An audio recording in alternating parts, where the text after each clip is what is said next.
Book of Heaven, Volume 18, November 22nd, 1925. The great good which the soul receives by living in the supreme will. The acts done in it form a celestial dew which covers all creatures. I was fusing myself in the holy divine volition according to my usual way, trying, as much as is possible for me, to embrace everything in my little lap, in order to place my little I love you, my thank you, my adoration, my bless you, upon all created things, with the power of the supreme fiat, so as to keep company with this supreme will, which is spread in the creation with so much love. But while I was doing this, I thought to myself, what does the soul receive by living in this celestial atmosphere of the supreme will? At that moment, my lovable Jesus came out from within my interior, and clasping me all to himself, told me, "My daughter, do you want to know what the soul receives by living in my will? She receives the union of the supreme will with hers, and in this union my will takes on the task of giving the parity with itself to the will of the soul. So, my will is holy, is pure, is light, and it wants to make the soul equal to itself in holiness, purity, and light. And if the task of the soul is to live in my will, the task of mine is to give my likeness to the human will in a perfect way. And this is why I want you always in it, so that it may not only keep you in its company, but it may make you grow in its likeness. And this is why I feed you the food of its knowledges, to make you grow in a divine manner and with its perfect likeness.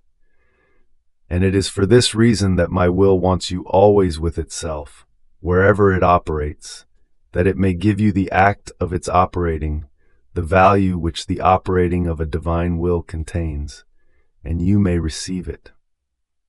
On hearing this, I said, "My love, your will is everywhere, so everyone lives in it, yet not everyone receives this likeness."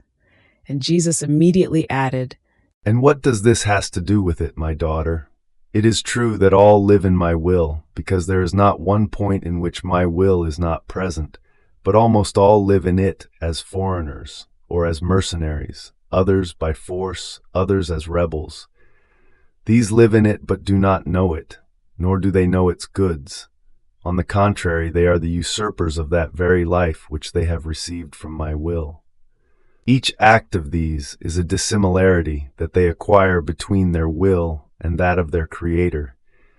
It is the confirmation of their poverty, of their passions, and of the thick darkness with which they fill themselves in such a way that they are blind to all that is heaven. In order to reach the parity with my will, one cannot live as a foreigner, but as the owner. One must look at all things as one's own, and have all the care for them. Therefore, it is necessary to know them in order to love them and possess them. As beautiful and good as something may be, if it is not totally one's own, one does not love it, does not esteem it, does not use all the care which it deserves. One always has a cold eye in looking at it, and a heartbeat without life for loving it. On the other hand, if that something is one's own, one is all eyes to look at it, and all heart to love it. One esteems it, and reaches the point of making of it an idol for his heart. That something in itself has not become more beautiful. What it was, it still is. It has not gone through any change. It is the person who went through a change by acquiring it and keeping it as something exclusively his own. This is what the soul receives by living in my will. She receives it as her own. She possesses it. She feels its celestial aura, its life of heaven, the likeness of the one who created her. And as she lives in my will, she feels studded with the reflections of her Creator. In everything she feels the power of that fiat which gives life to all things. And in the sea of goods which she possesses, she says, "How happy I am! The will of God is mine. I possess it, and I love it." Therefore, all the acts done in my will diffuse over all, and all take part in them. See, when at daybreak you were saying, "May my mind rise in the supreme will, in order to cover all the intelligences of creatures with your will, so that all may rise in it," And in the name of all, I give you the adoration, the love, the submission of all created intelligences. While you were saying this, a celestial dew poured upon all creatures, covering them, to bring the requital of your act to all. Oh, how beautiful it was to see all creatures covered by this celestial dew which my will formed, symbolized by the night dew which can be found in the morning over all plants, to embellish them, to fecundate them, and to prevent those which are about to wither from drying up. With its celestial touch, it seems to place a touch of life in order to make them vegetate. How enchanting is the dew at daybreak! But much more enchanting and beautiful is the dew of the acts which the soul forms in my will. And yet my love and my life with all this dew, creatures do not change. And Jesus, If the night dew does so much good to the plants, unless it falls on dry wood, severed from the plants, or upon things which contain no life, such that, even though they remain covered with dew and somehow embellished, the dew is as though dead for them, and as the sun rises, little by little it withdraws it from them.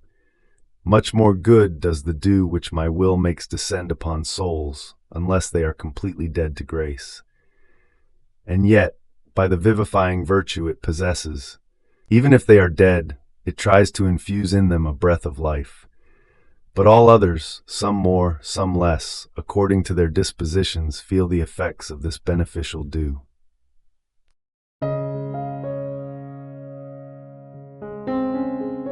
thank you for being a part of our community here at Divine Will app.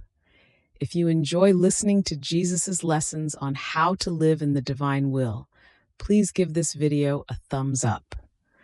Your likes help us reach more souls yearning to live in the kingdom of the divine will. We'd love to hear your thoughts and reflections, so drop a comment below. Your insights not only enrich our community, but also inspire others on their spiritual journey. And don't forget to subscribe to our channel.